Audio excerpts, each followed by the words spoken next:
കേശുവിൻ്റെ കഥയാണ്. ഉന്നത ശ്രേണിയിൽപ്പെട്ട മനുഷ്യർക്ക് തിരിച്ചറിയാതെ പോകുന്ന വലിയ കഷ്ടത അനുഭവിക്കുന്ന ഒരു വിഭാഗം ജനതയുണ്ടെന്നും അങ്ങനെ അഴുക്കുചാലുകളിൽ മുങ്ങി നിവരുന്ന ജനജീവിതങ്ങൾ നൈരന്തര്യ ജീവിതത്തിന് വേണ്ടി മല്ലടിക്കുന്ന മനുഷ്യർ തങ്ങളുടെ അധ്വാനം മുഴുവൻ ഏതെങ്കിലും ഫാക്ടറികളിലോ തങ്ങളുടെ തൊഴിലിടങ്ങളിലോ വിനിയോഗിച്ചിട്ടും മരണം വരെയും ജീവിതത്തിൻ്റെ പ്രഫുല്ലമായ മേഖലകളെ ഒന്നിനെയും സ്പർശിക്കാൻ പോലും കഴിയാതെ പോകുന്ന തെണ്ടി വർഗത്തിൻ്റെ കഥ. തലമുറകളായി പണ്ടെങ്ങോ തൊഴിലാളികളായി ജീവിച്ച മനുഷ്യർ ബാക്കി വയ്ക്കാൻ ഒന്നുമില്ലാതെ വരും തലമുറ നശിച്ചു പോവുകയും ആ തലമുറകൾ യാചകരായി തെണ്ടി ജീവിക്കുന്ന മനുഷ്യരായി മാറുന്ന അവസ്ഥയിലൂടെ കടന്നു പോകുന്നു. അവരുടെ ജീവിതങ്ങൾക്കും പ്രാധാന്യമുണ്ടെന്നും അവരുടെ ജീവിതങ്ങളിലും കഥകളുണ്ടെന്നും അവ സാഹിത്യപരമായി ആഖ്യാനം ചെയ്യേണ്ടതാണെന്നും പറയുകയാണ് ഈ ചെറു നോവലിലൂടെ തകഴി. തെണ്ടിവർഗം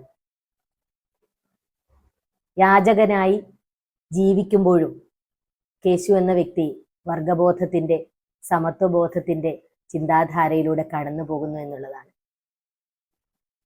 മാതാപിതാക്കൾ ഓരോരുത്തരും മരിച്ചു പോകുമ്പോൾ മുനിസിപ്പാലിറ്റിയുടെ വണ്ടി വന്ന് എങ്ങനെയെങ്കിലും ഈ ജഡം എടുത്തുകൊണ്ടുപോയാൽ മതിയെന്ന യാതൊരുവിധ സെന്റിമെന്റ്സുമില്ലാതെ വ്യാകുലപ്പെടുകയും മരണത്തോട് മല്ലിട്ട് അവസാന ശ്വാസം വലിച്ചുകൊണ്ട് കിടക്കുന്ന ആ ശരീരത്തിന് മുന്നിൽ നിന്ന് ഓടി ഒളിക്കാൻ ശ്രമിക്കുന്ന മക്കളെ നമുക്കതിൽ കാണാം.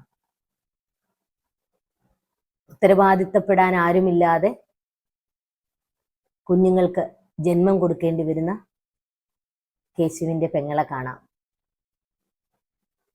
മനുഷ്യജീവിതത്തിൻ്റെ ഇത്തരം കഠിന നിലങ്ങളിലൂടെ കടന്നു പോകവേ സ്കാറ്റേർഡായി പോകുന്ന കുടുംബ ബന്ധങ്ങൾ കാണാം.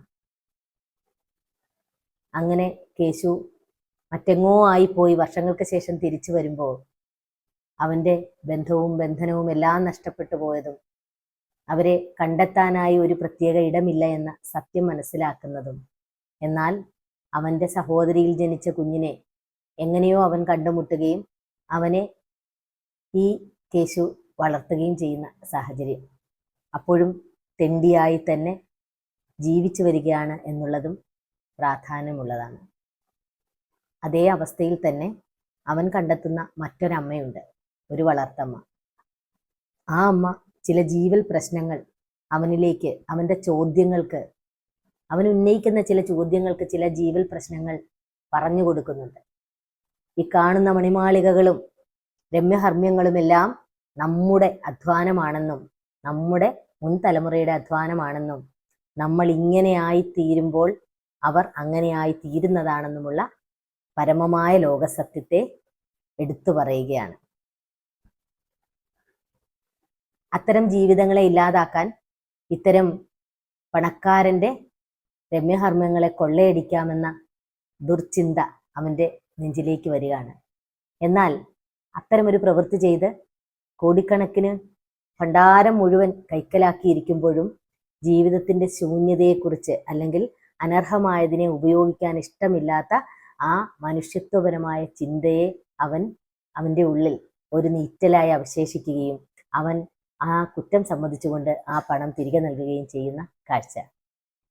വീണ്ടും ജയിൽ ശിക്ഷയൊക്കെ കഴിഞ്ഞ് തിരികെ വരുമ്പോൾ നാടിൻ്റെ അവസ്ഥ പഴയതിൽ നിന്നും വ്യത്യസ്തമായി ഇത്തരം സാധാരണക്കാരന് വേണ്ടി സമരങ്ങളും വർഗസമരങ്ങളുടെ കാലഘട്ടമാവുകയും വലിയ വർഗസമരങ്ങൾ ഉണ്ടാകുമ്പോൾ അത്തരം പ്രക്ഷോഭങ്ങളിലേക്ക് പോകുന്ന ആയിരക്കണക്കിന് മനുഷ്യർക്ക് അതിനുവേണ്ടിയുള്ള പണമില്ല എന്നുള്ള ഘട്ടം വരുമ്പോൾ വീണ്ടും അത്തരമൊരു മോഷണത്തെക്കുറിച്ച് അവൻ ആലോചിക്കുകയും വീണ്ടും ഒരു വലിയ മോഷണം അവൻ നടത്തുകയും ചെയ്യുന്നു.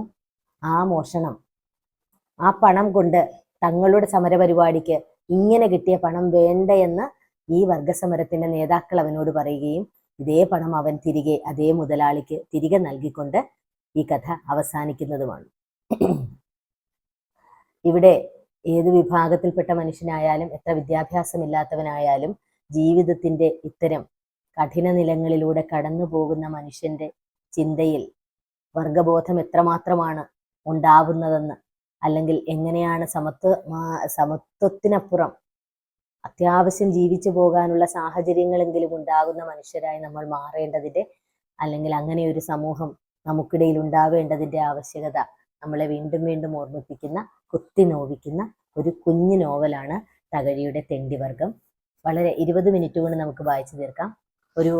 എനിക്ക് തോന്നുന്നു ഞാനിത് എൻ്റെ പഴയ കാലത്തെ വായനയിൽ എപ്പോഴോ സ്കൂൾ കാലത്തായിരിക്കണം വായിച്ചിട്ടുള്ള ഓർമ്മയേ ഉണ്ടായിരുന്നുള്ളൂ. ഈ അടുത്ത കാലത്ത് വീണ്ടും ആ പുസ്തകം കൈകളിൽ വന്നപ്പോൾ ഞാൻ ആലോചിക്കുകയായിരുന്നു, നമ്മൾ വായിച്ച് മറന്നു പോകുന്ന എത്രയായിരം പുസ്തകങ്ങളുണ്ട്, എല്ലാത്തിൻ്റെയും പുനർവായന അത്യാവശ്യമാണെന്ന് തോന്നിപ്പോയി. പുതിയ കാലത്തെ പുതിയ തലമുറ എന്തുകൊണ്ടും വായിച്ചിരിക്കേണ്ട, വർഗബോധമുണർത്തുന്ന, സാമൂഹ്യ നീതി എന്താണെന്ന് നമ്മളെ ചിന്തിപ്പിക്കുന്ന ഒരു കുഞ്ഞു നോവലാണ്. തീർച്ചയായും വായിക്കുക എല്ലാവരും, എല്ലാ പ്രിയപ്പെട്ടവരും.